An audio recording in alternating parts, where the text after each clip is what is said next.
So voters in Missouri approved what is known as Amendment 3, which enshrined reproductive rights in the Constitution. Now Republicans in the House there are introducing a constitutional amendment that would ban abortion. The new measure allows exceptions for medical emergencies, fetal anomalies, and for survivors of rape and incest within the first 12 weeks of gestation. Now, the vote passed 94 to 50 after a 4-hour debate. Well, man, let me tell you something. Democrat Raychel Proudie, representing Ferguson, was having none of it and just simply called these proposals ridiculous. Thank you, Mr. Speaker. Mr. Speaker, I don't know who we think we are to assume that the people did not know what they were voting for on the same day they voted for us. I suppose they knew what they were voting for when they voted for us, but I would beg to differ, given that I've seen some of you all throw back a few at night. I've heard some of you talk about Jesus on this floor and talk about a woman's hind parts down at the bar. Who do we think we are? I've heard some of you read out loud. Now all of a sudden we know what's best for the people.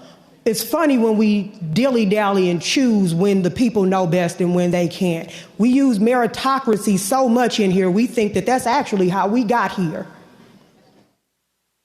This is not a meritocracy. This is a popularity contest. Meritocracy is how those people who perform abortions got their job. I don't need you to sympathize with me. I need you to mind your business. I don't want sympathy. Leave me alone with for privacy until it's women. I want to get pregnant. I don't know if I have to ask the governor first, because obviously my vagina is not mine. It belongs to the state of Missouri, apparently. I am sick and tired of people who think an IUD is a landmine, telling me that the people I live by didn't understand what they were voting for. When some of us don't know the difference between a hysterectomy and a mastectomy. Is getting old and is getting tired. They knew enough to vote for you.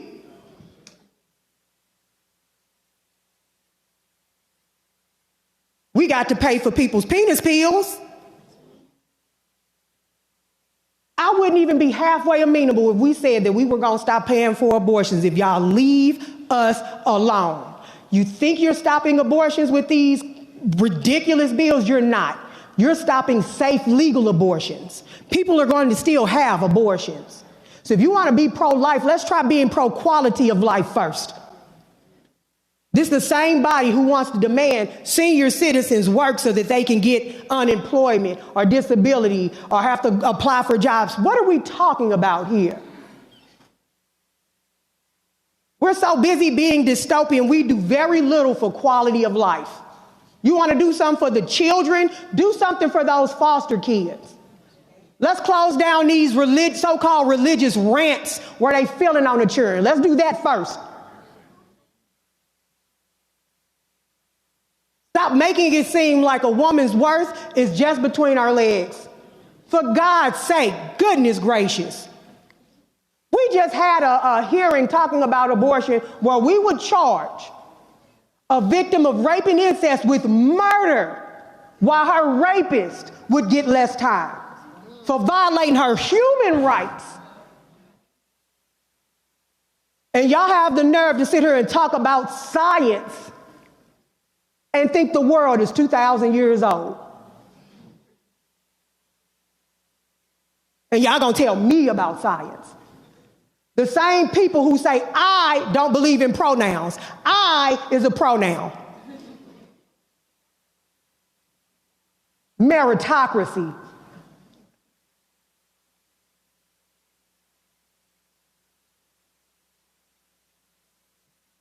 Power is to the people, and there should be some humility around here when we sit here and talk about what people don't understand.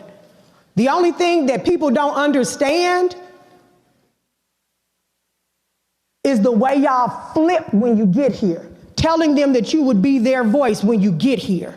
And then you decide to do the will of the people who write you checks. That's all I have to say, Mr. Speaker, because I know that my party is going to read some of the testimony that the people weren't able to get when we heard this nonsense. The sixth iteration, this bill has more ups and downs than the bankhead bouncing you talking about has been vetted. Which version of it? It was slaw and trash then, and it's slaw and trash now. And just know and understand, we're not going to stop.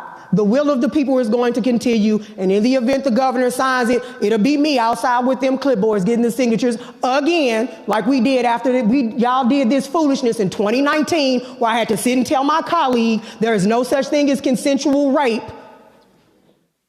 But y'all know better. The people didn't know better. But consensual rape and calling rapists gentlemen. We're going to put it back on the ballot, and we're going to overturn this again. Thank you, Mr. Speaker. I mean, it's absolutely crazy, Derek, that the voters in Missouri go to the ballot, they approve a measure, and the Republicans come back and go, yeah, y'all know what the hell y'all doing, so we're going to actually push forth our own a law. You know, first off, that sister read them their rights in the right way.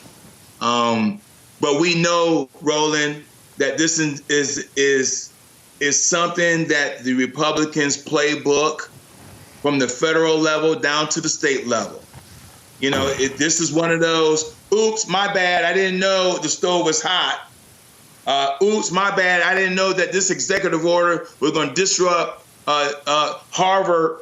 Oops, we didn't know by taking out funding from USAID, hundreds of folks already died over in Congo and Sudan. Oops, my bad. I didn't know that these are the people that are managing our warheads.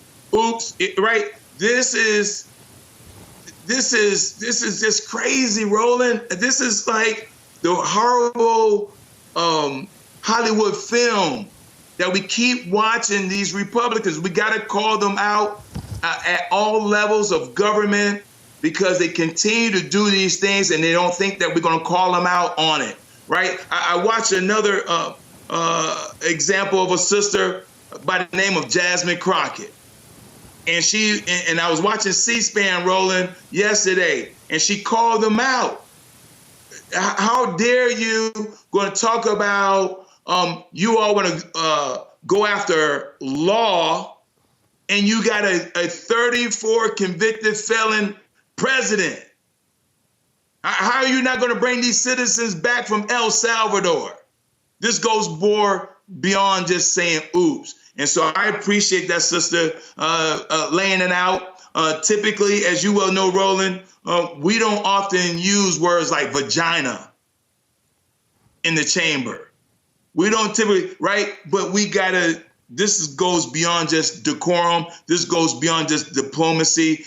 We gotta hit them where they are and make it real. And I appreciate she was straight with no chaser on this one.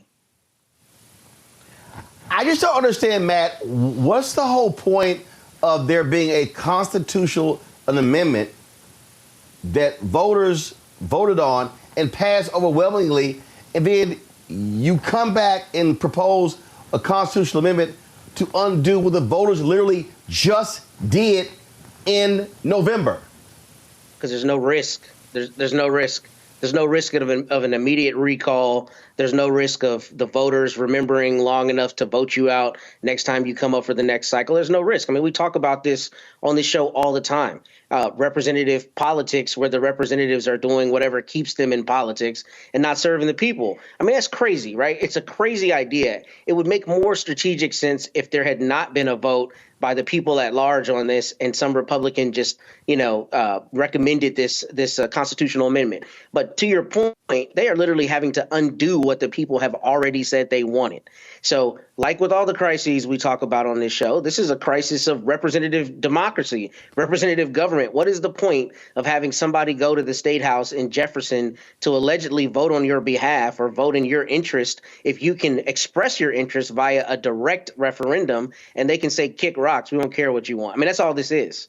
And that's what you see in state houses across the country, especially in places like Texas and in Missouri, but particularly in places like Texas, right? Where these crazies go to Austin, they go to my hometown right there in the state legislature and say, we don't care what the people want. We're going to do what we think makes sense, especially when, you know, you've got the ideology of this Republican Party who's attacking everything, and not only attacking everything, but telling people that they are going to implement whatever they, meaning the politicians, think is best as compared to what the people themselves say. So this is a huge affront to the entire process. This is another thing indicative of we don't care how the process is supposed to work. We're going to do whatever we want to do. And it's disgusting. It's particularly disgusting because if you truly believe in the way this process is supposed to work, then you can't be like that House rep from Branson, who I think is the main person behind this, who's talking about all of the religious underpinnings for why he's doing what he's doing, saying, you know, I'm a biblical such and such representative. I mean, that's great for you at home, but that is not how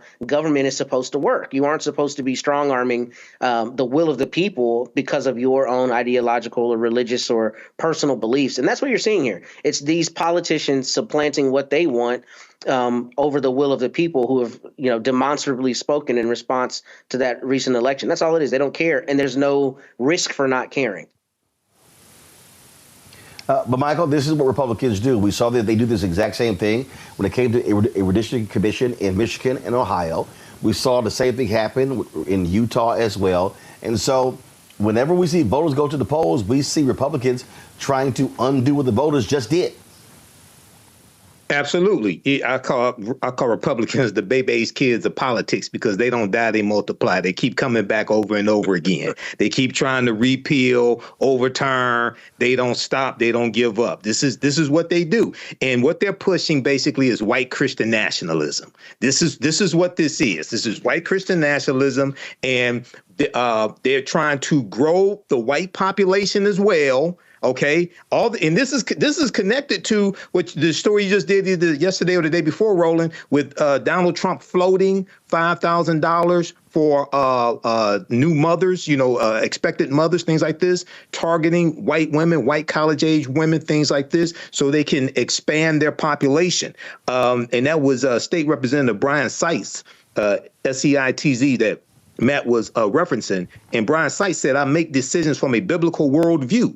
Well, the United States is not a theocracy. Maybe you should go to the part of the world where the Bible took place. This is not a theocracy. The government doesn't operate based upon the Bible. That's all right in church. That's all right in home. But you can't. But these are the same people who will cut funding for children, for the poor, cut WIC payments, things like this. They'll cut that, but then claim to be Christians. OK, so. This is outlined in Project 2025. This is white Christian nationalism that we're seeing unfold. So this is something that we have to fight.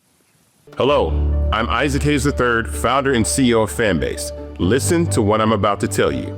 The window to invest in Fanbase is closing. We've raised over $10.6 million of our $17 million goal.